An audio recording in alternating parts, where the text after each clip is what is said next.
Bonjour à toutes et à tous. Je suis Philippe Germain, fondateur de la chaîne Debunker Forex. Tout d'abord, nous allons expliquer le nom de cette chaîne. Un démystificateur, ou en anglais debunker, est une personne ou une organisation qui tente de mettre à nu ou de discréditer des revendications censées être fausses, exagérées ou prétentieuses. Justement, à ce sujet, nous allons tenter de démystifier les rumeurs qui circulent autour du monde opaque du trading, et notamment, particulièrement sur le trading des devises. Tout d'abord, je vais me présenter. J'ai commencé à étudier le trading sur action en 1991. À cette date, Internet n'était pas disponible auprès du grand public et j'ai dû commencer surtout par trader le marché des actions en tant qu'amateur. Je n'avais aucune expérience et j'ai dû alors acheter plusieurs dizaines de livres sur l'analyse technique fondamentale et sur l'analyse graphique des actions.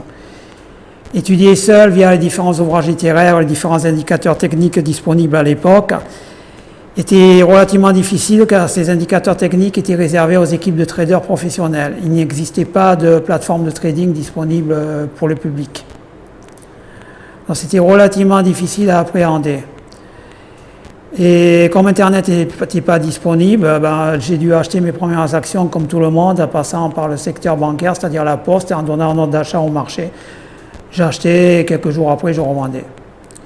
Puis le marché a commencé à se moderniser très vite en quelques mois.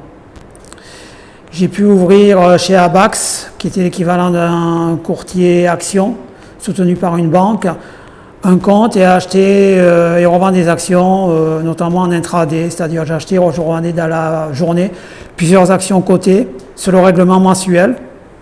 Le règlement mensuel est devenu SRD à l'heure actuelle avec un effet de levier de 5. C'est-à-dire pour 1000 €, je pouvais acheter pour 5000 € d'actions. Puis pris à jeu, j'ai commencé à me documenter sur les marchés permettant d'avoir un maximum d'effet de levier. C'est lors de ma recherche que je découvris le MONEP, le marché des options négociables de Paris, qui est un marché dérivé où se traitent des options sur différents sous-jacents, dont les actions, les devises et les taux. C'est un marché très volatile à raison même de la nature même des options.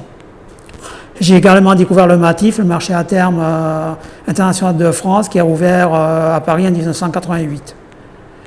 Historiquement, les principaux contrats traités sur le MATIF étaient sur le long terme le notionnel, et puis sur le court terme, les taux d'intérêt dans le PIBOR, le RIBOR et surtout le contrat CAC 40 futur qui était indexé sur l'indice CAC 40. Il porte sur la livraison d'un produit sous-jacent, une date future, d'où son nom, moyennant le paiement d'un prix convenu à l'avance. Alors, je me suis très vite pris au jeu en achetant des dizaines de livres traitant de stratégies sur options et sur actions, ainsi que de stratégies sur le futur CAC 40. De plus, j'étais au bon endroit au bon moment, c'est-à-dire je travaillais à Paris à cette époque-là, je me rendais régulièrement à la Bourse de Paris, voir les NIP, ce qu'on appelle les négociateurs individuels de parquet.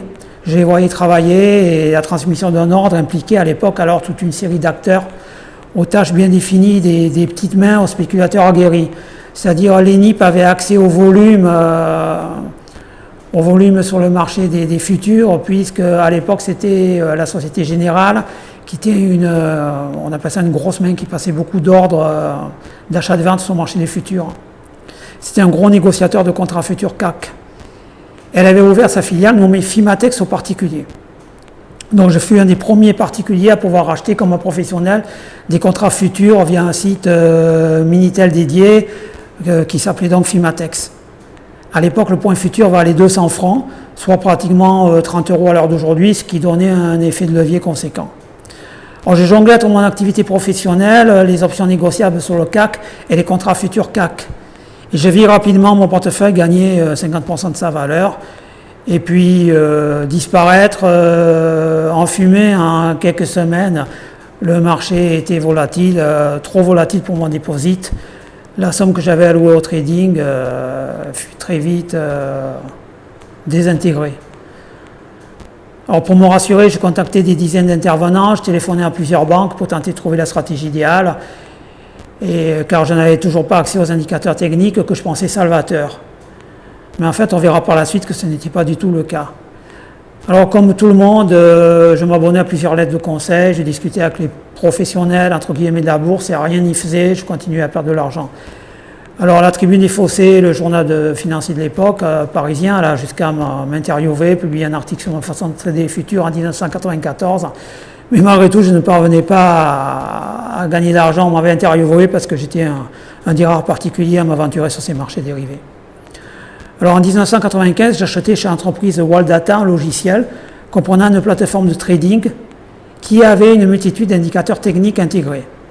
Je pensais avoir trouvé le Graal, j'avais exactement les mêmes outils que les professionnels de Fimatex.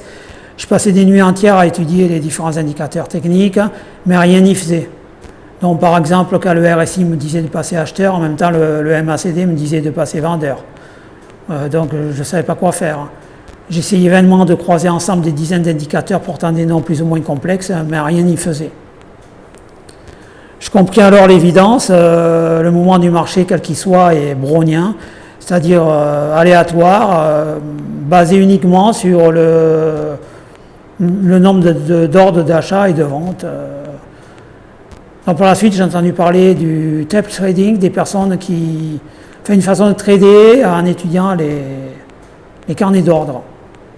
Des années après, j'ai eu enfin accès aux plateformes qui me délivraient l'accès au carnet d'ordre et je me rendis vite compte que ce qu'on appelle à cause du spoofing, les faux ordres envoyés en masse par des robots de trading pour faire décaler le marché vers le haut ou vers le bas, je ne pouvais rien faire. Donc par la suite, je laissais tomber complètement le trading, j'étais complètement dépité pendant plusieurs années, voire 10 ans. Et il y a quelques années, j'ai découvert le Forex, le Foreign Exchange Market, ou FX, qui est un marché qui traite de l'échange de différentes devises. C'est un marché mondial, décentralisé. C'est un des marchés les plus importants et les plus liquides au monde. Le trading Forex implique l'achat et la vente simultanée de devises du monde entier sur ce marché. Il est ouvert 24 heures sur 24. Les principales places boursières du monde entier se relaient: Londres, New York, Sydney, puis Tokyo. Il est fermé uniquement le week-end. Depuis les années 2000, tous les investisseurs particuliers professionnels peuvent alors négocier sur le marché d'échange pour des montants plus faibles par l'intermédiaire de courtiers. Ces courtiers-là sont appelés des brokers. Je vais faire une vidéo spécifique sur les différents brokers, les différentes arnaques liées au monde du broker. Or, le marché s'est fortement développé ces dernières années grâce à Internet. Vous avez dû entendre parler du Bitcoin, de plusieurs crypto-monnaies, mais ce ne sont pas les seuls. Donc en France, l'AMF, le gendarme de la bourse, émet régulièrement des communiqués sur les risques élevés de pertes associées au Forex. C'est ce que je vous disais, c'est un marché hyper volatile, hyper dangereux. Or, le but de ma chaîne est de montrer aux traders amateurs qu'il est inutile, totalement inutile et illusoire de payer pour obtenir des signaux d'achat ou vente, ou pour obtenir une hypothétique formation en payant des escrocs. Je vais vous fournir gratuitement, c'est important de le dire, toutes les indications nécessaires pour que vous puissiez accéder aux brokers honnêtes. Et je vous formerai également gratuitement aux robots de trading, les robots utilisés par tous les traders professionnels. Vous savez qu'à l'heure actuelle, le trading se fait par intermédiaire de robots. Ne vous imaginez pas que ce sont des machines de guerre, ce sont des petits programmes programmés en langage MQL qui est similaire au langage C++. Je tenterai de vous montrer un petit peu comment ce langage s'articule et comment on place une plateforme de trading comment on place un robot de trading sur une plateforme.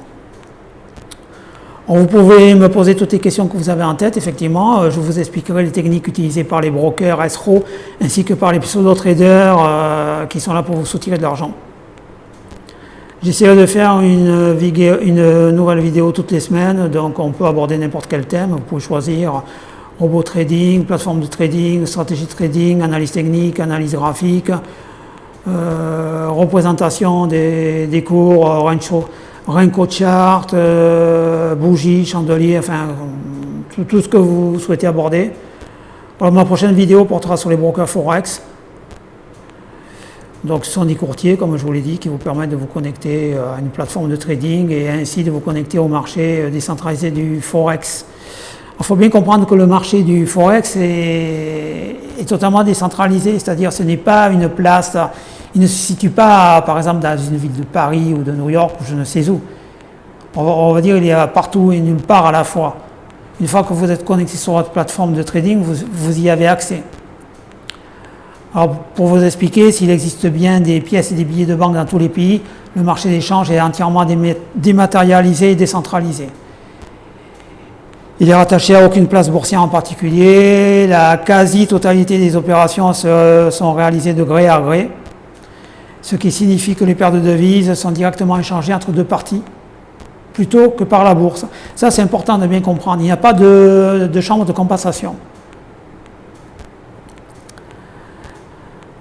Et donc, la garantie de la bonne fin de l'opération n'est pas donnée, puisqu'il n'y a pas de chambre de compensation.